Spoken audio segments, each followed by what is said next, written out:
There's a story in each box score. This channel is about those stories. This is Daily Random NFL.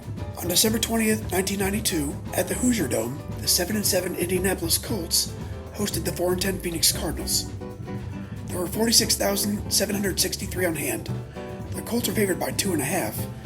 The Cardinals were 6-4 when facing the Colts all time, including wins in the past 4 meetings. That means as Indianapolis was favored by the experts by a 19-16 final score.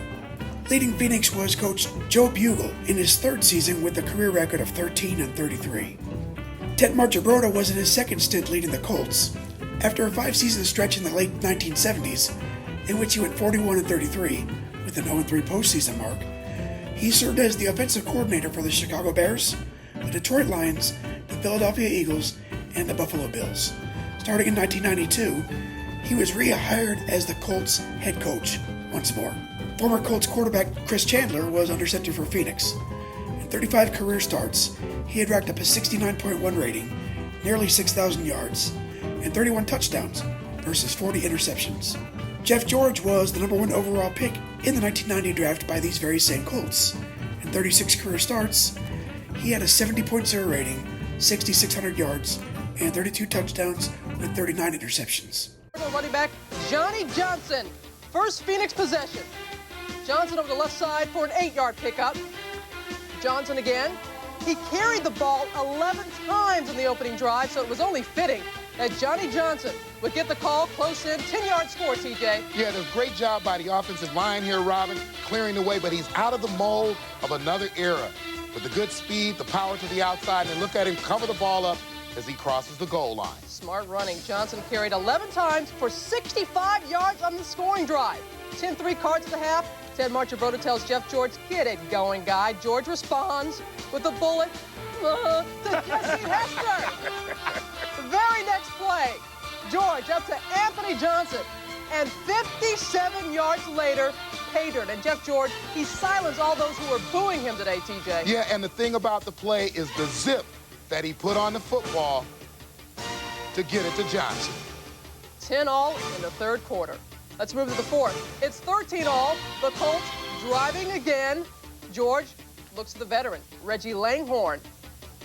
And then George, that connection again to Langhorne to set up Dean Biasucci. 49 seconds would be left in the game. A 42-yard field goal attempt right down the middle. 16-13 Colts in the lead. Joe Bugle's Cards still a chance to come back. Chris Chandler to Ernie Jones at the 47. And a roughing the passer call against Chip Banks puts the Cards at the 32. A little bit late. Just a tad. Cards try again. Mike Pryor dives for the interception, his 3rd INT of the day.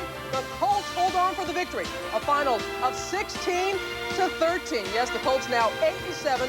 Their 8 wins breaks the record of 7 set by Dallas in 1990. George completed 25 of 41 passes for 328 yards, 1 touchdown, 1 pick, and an 84.2 rating in the win.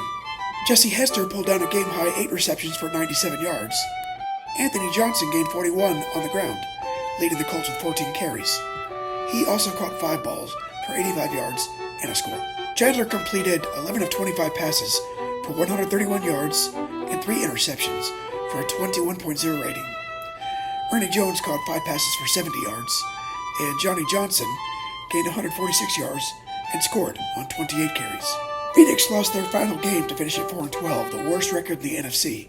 The Colts won their final contest and ended with a promising 9-7 record, just missing the cut for a playoff berth. Thanks for watching. Consider subscribing.